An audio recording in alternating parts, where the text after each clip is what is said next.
Hello everyone, मैं परवीर आज एक और हरियाणा जीके की वीडियो के साथ आज हम पढ़ेंगे हरियाणा की नहरें, that is canals of Haryana.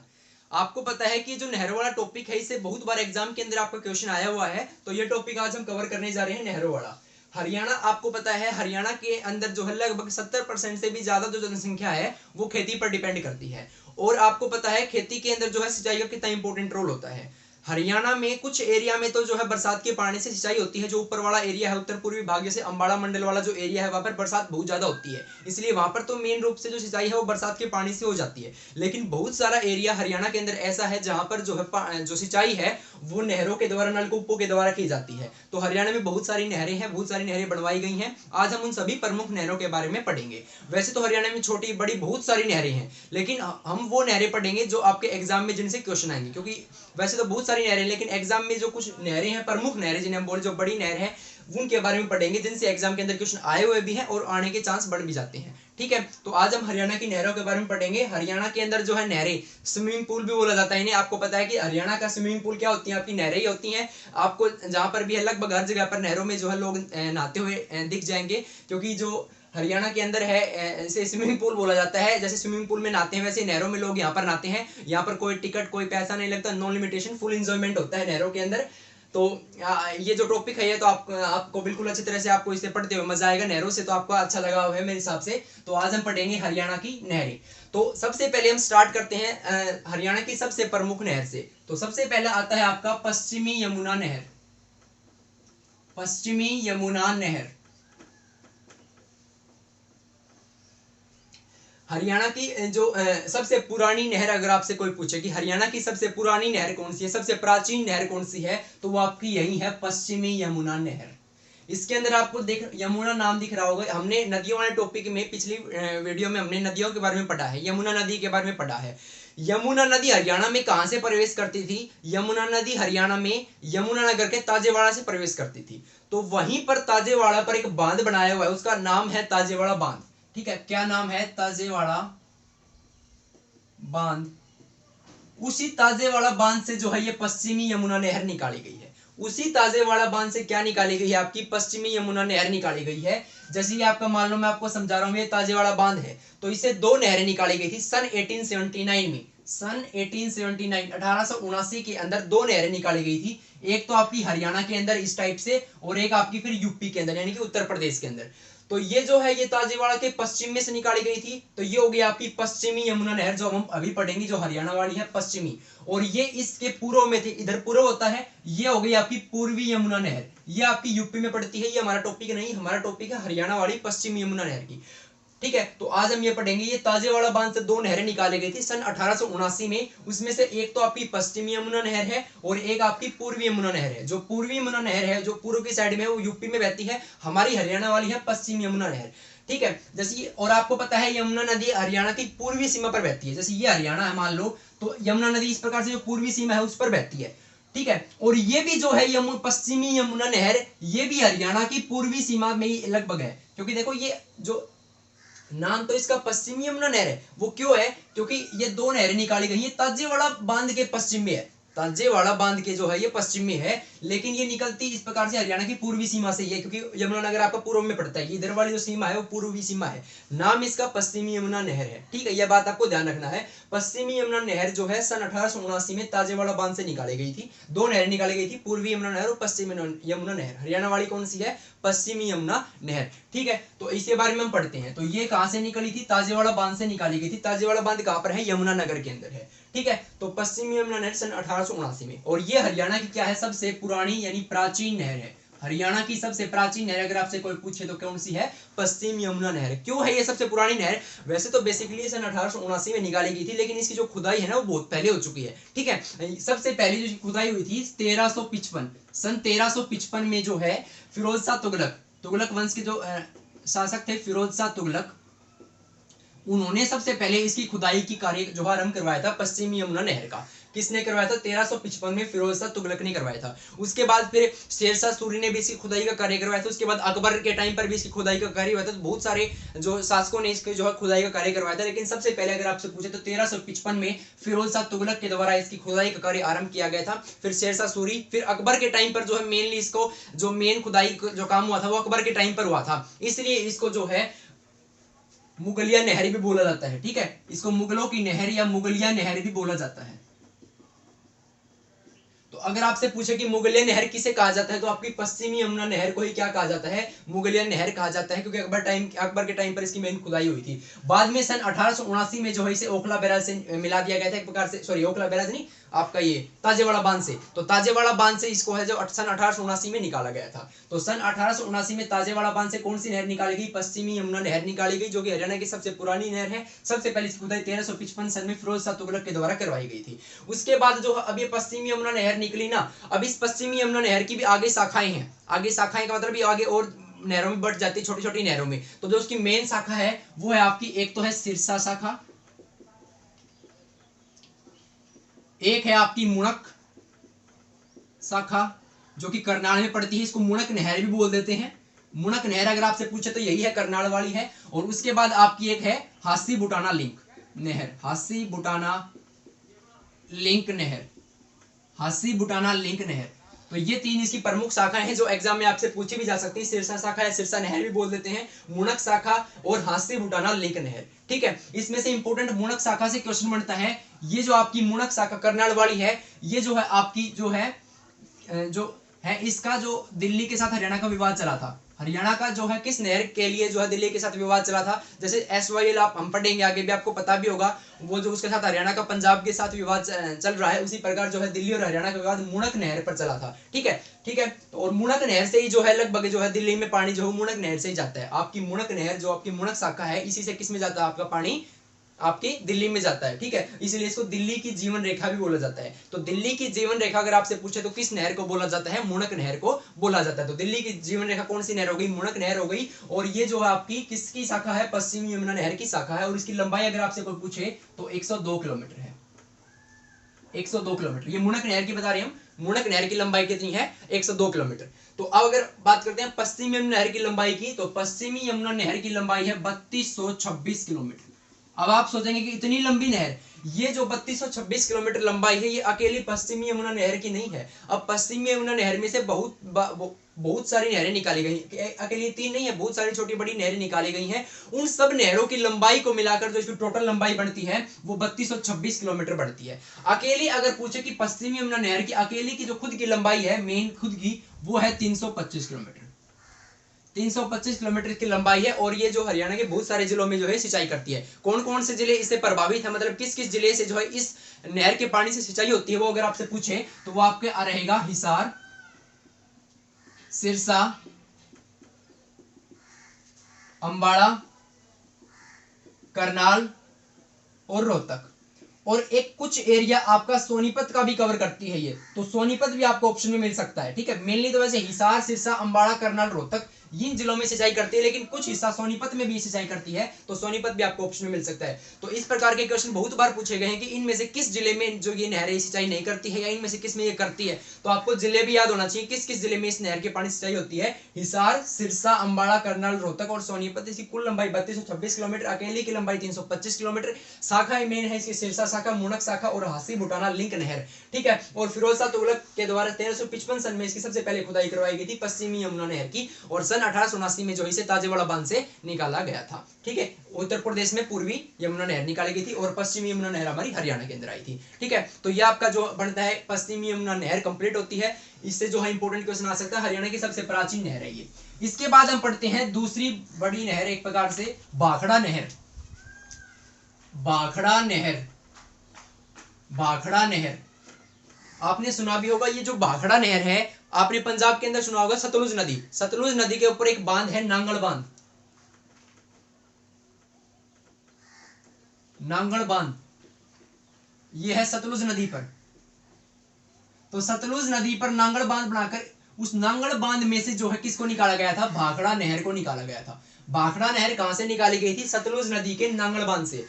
पश्चिमी यमुना नहर निकाली गई थी ताजेवाड़ा बांध से, वो यमुना नदी पर है। और वो तो याद रह जाएगा, यमुना नहर है, यमुना नदी है। और भाखड़ा नहर है वो सतलुज नदी के नांगल बांध से निकाली गई थी। ठीक है, कौन से सन में वो निकाली थी? सन 1879 में ये निकाली थी, सन 1954 में। ये किस में निकाली थी? सन 1954 में निकाली थी। कौन सी नहर? आपकी भाखड़ा नहर निकाली थी सन 1954 में। किससे? सतलुज नदी के नांगल बांध से निकाली गई थी। ठीक है, उसके बाद जो इससे क्वेश्चन बनता है, ये अब सतलुज नदी तो पंजाब में है, अब ये हरियाणा में कहां से प्रवेश करती है? वो तो ताजेवाड़ा बांध से निकाली गई थी, ये हरियाणा की तरफ और एक तरफ यूपी की तरफ। अब ये निकली है पंजाब के सतलुज नदी के नांगल बांध से, अब हरियाणा में प्रवेश। जैसे नदियों के टॉपिक में हमने पढ़ा था ना, कोई नदी कहीं से निकलती थी किसी दूसरे स्टेट से, फिर हम पढ़ते थे कि हरियाणा में कहां से प्रवेश करती है। तो हरियाणा में प्रवेश अगर हम बात करें, हरियाणा में प्रवेश, तो हरियाणा में भाखड़ा नहर प्रवेश करती है टोहाना। टोहाना बिल्कुल आपने सुना होगा, 100% आपने सुना होगा। टोहाना फतेहाबाद के अंदर है, फतेहाबाद के अंदर है। ये विधानसभा सीट है हरियाणा की एक, जहां से देवेंद्र बबली जो है फिलहाल विधायक हैं। ठीक है, तो टोहाना से विधायक कौन है फिलहाल? देवेंद्र बबली है सॉरी। और टोहाना को जो है फतेहाबाद में पड़ता है। यहाँ से जो है आपकी कौन सी नदी नहर प्रवेश करती है? भाखड़ा नहर हरियाणा में प्रवेश करती है। और इस भाखड़ा नहर से फिर बहुत सारी नहरें आगे निकाल दी जाती है, हरियाणा के और जिलों में भी चली जाती हैं, बहुत सारी नहरें निकलती हैं, इसलिए यहाँ पर बहुत सारी नहरें हो जाती हैं। इसलिए टोहाना को नहरों का नगर भी बोला जाता है, नहरों का नगर या नहरों का शहर भी बोला जाता है। तो नहरों का नगर या नहरों का शहर किसे बोला जाता है? हरियाणा के अंदर टोहाना को बोला जाता है, फतेहाबाद के अंदर पड़ता है। ठीक है, और हरियाणा में प्रवेश करती है भाखड़ा नहर यहाँ से। ठीक है, कहां से प्रवेश करती है? टोहाना से प्रवेश करती है। ठीक है, इसके बाद अगर हम बात करें इसी भाखड़ा नहर की शाखाओं की बात करें, तो इसकी मेन दो शाखाएं हैं, एक तो है नरवाना शाखा और एक है बरवाड़ा। और इनकी जो पानी की कैपेसिटी है वो भी पूछी गई एग्जाम में। नरवाना शाखा की जो पानी की कैपेसिटी है वो है आपकी 2700 क्यूसेक। ठीक है, और इसकी जो है बरवाड़ा की जो है वो है 1700 क्यूसेक। ठीक है, 1700 क्यूसेक इसकी है और 2700 क्यूसेक इसकी। ये जो क्यूसेक होता है, इसको ये जो होता है, ये जो फ्लोइंग वाटर यानी जो बहता पानी होता है ना, आपका जो बहता हुआ पानी होता है उसकी यूनिट होती है ये। ठीक है, जो बहता हुआ पानी उसकी यूनिट होती है ये। ठीक है, क्यूबिक पर जो है फुट सेकंड, इस प्रकार से कुछ यूनिट होती है ये। जो साइंस वाले स्टूडेंट्स उनको पता होता है इसके बारे में। ये जो फ्लोइंग वाटर होता है उसको जो है मेजर करने की क्या होती है? ये यूनिट होती है। ठीक है, क्यूबिक फुट पर सेंटीमीटर, सॉरी पर सेकंड, पर सेकंड। देखो क्यू से क्यूबिक और सेकंड और फुट पर सेकंड, क्यूबिक फुट पर सेकंड। ठीक है, उसी का शॉर्ट फॉर्म में बोला जाता है क्यूसेक। ठीक है, ये 2700 तो कैपेसिटी है नरवाना शाखा की, 2700 क्यूसेक, और बरवाड़ा शाखा की है 1700 क्यूसेक।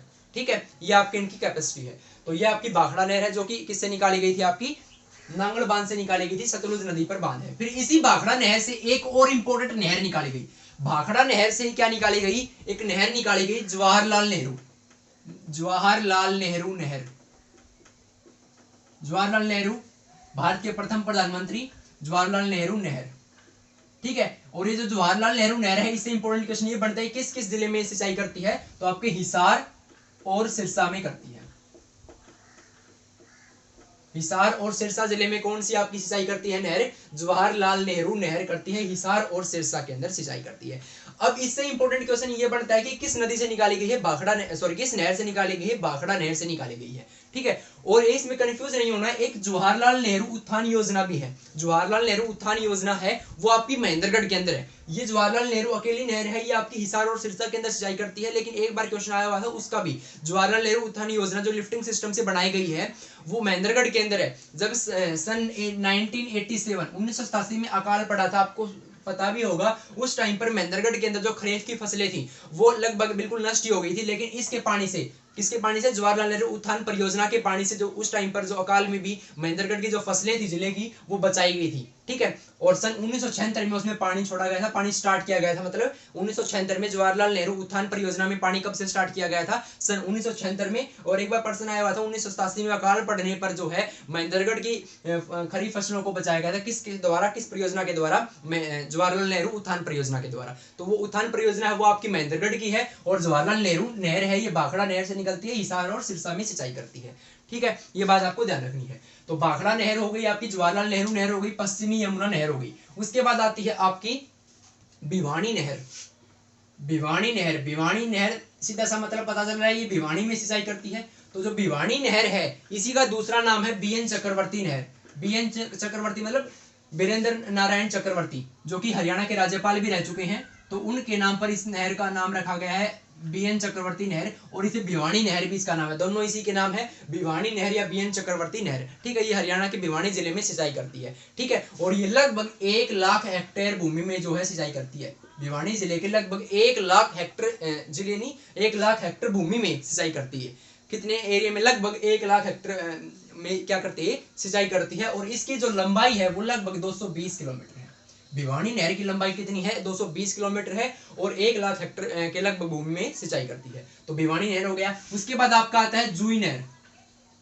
ठीक है, जूही नहर जो है, जूही जो है ये भिवानी के अंदर पड़ता है। जो भिवानी साइड के बच्चे हैं उनको पता भी होगा, उसी के नाम पर है ये जूही नहर है। ठीक है, बारडा के पास पड़ता है। बारडा तो आपने सुना होगा, जहाँ से नैना चौटाला जो है विधायक हैं। तो बारडा जूही बारडा बिल्कुल इकट्ठे ही है। बारडा जो है वो चरखी दादरी के अंदर पड़ता है, और जूही जो है वो भिवानी के अंदर पड़ता है। वैसे आसपास दोनों ज्यादा दूर नहीं है। तो जूही नहर है, इसे जो है बंसीलाल नहर भी बोला जाता है, बंसीलाल नहर।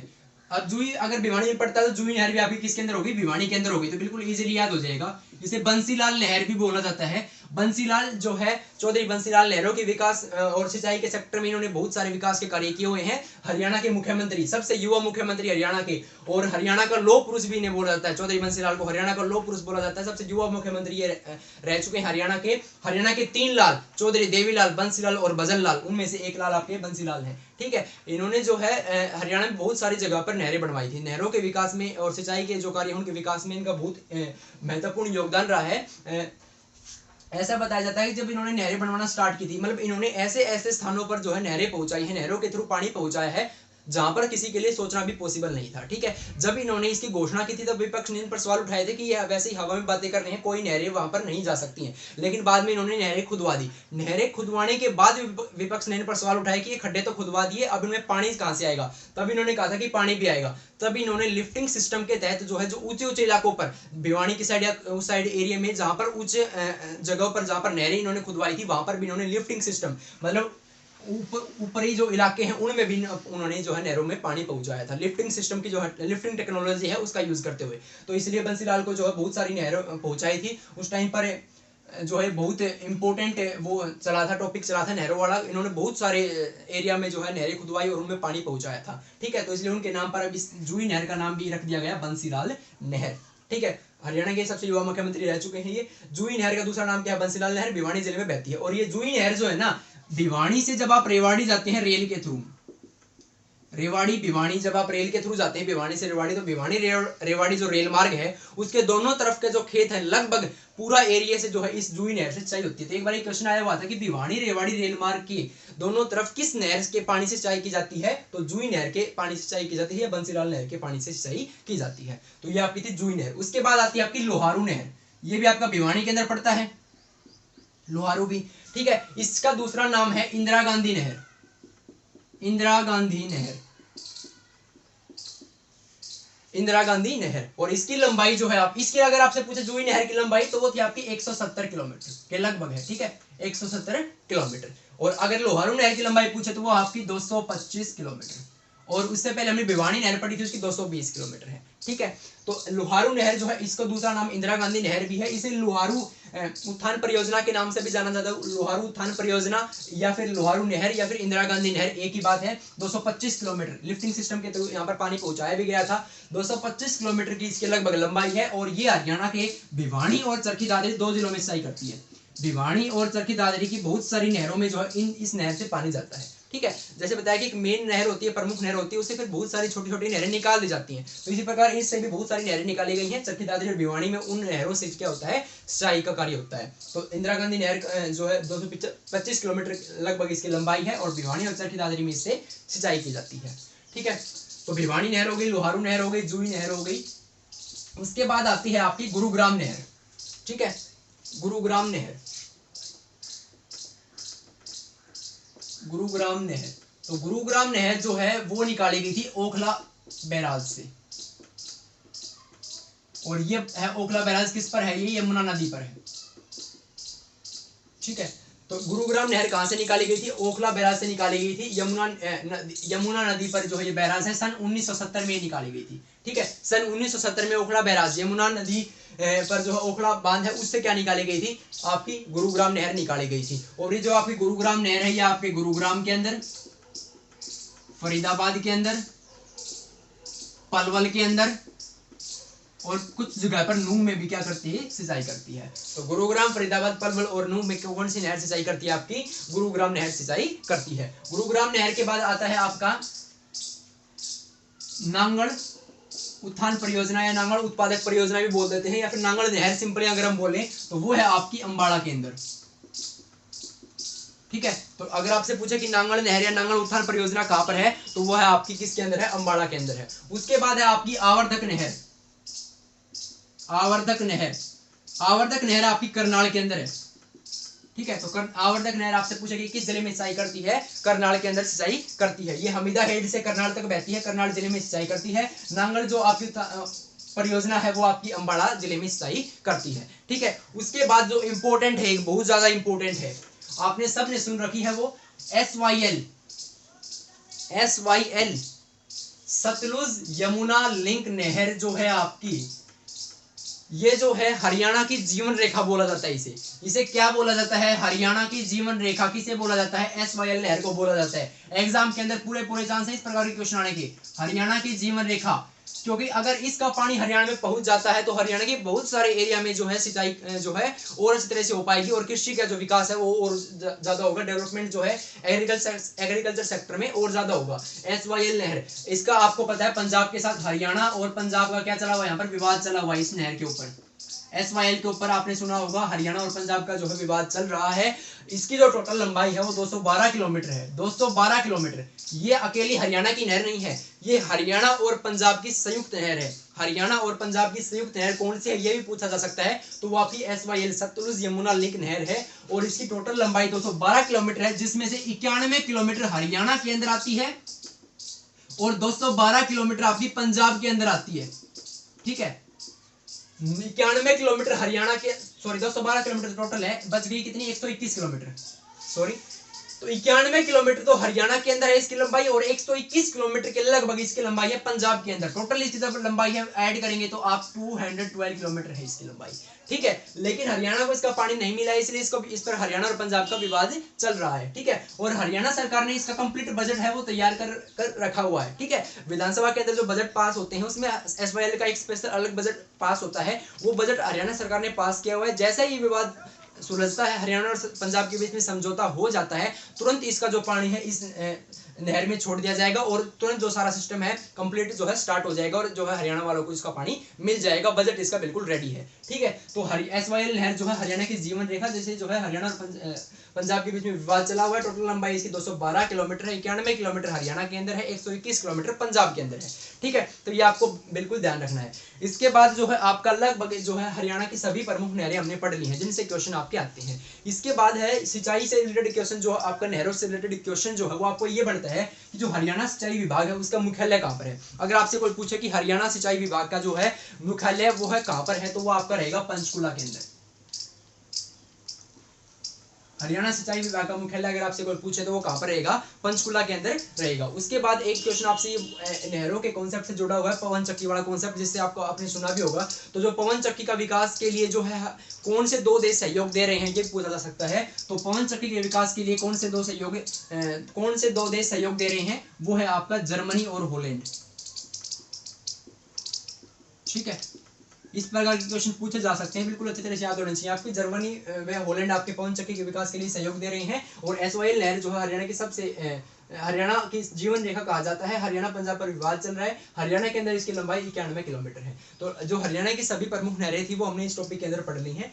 ठीक है, इनसे जो क्वेश्चन आने के चांसेस बहुत ज्यादा होते हैं, बहुत बार एग्जाम में हरियाणा की नहरों से क्वेश्चन आए हुए हैं, तो इसको बिल्कुल आपको अच्छी तरह से पढ़ना है। अगर आपको कोई भी डाउट है आज के लेसन से रिलेटेड तो आप मुझसे कमेंट सेक्शन के अंदर जरूर पूछ सकते हैं। ठीक है।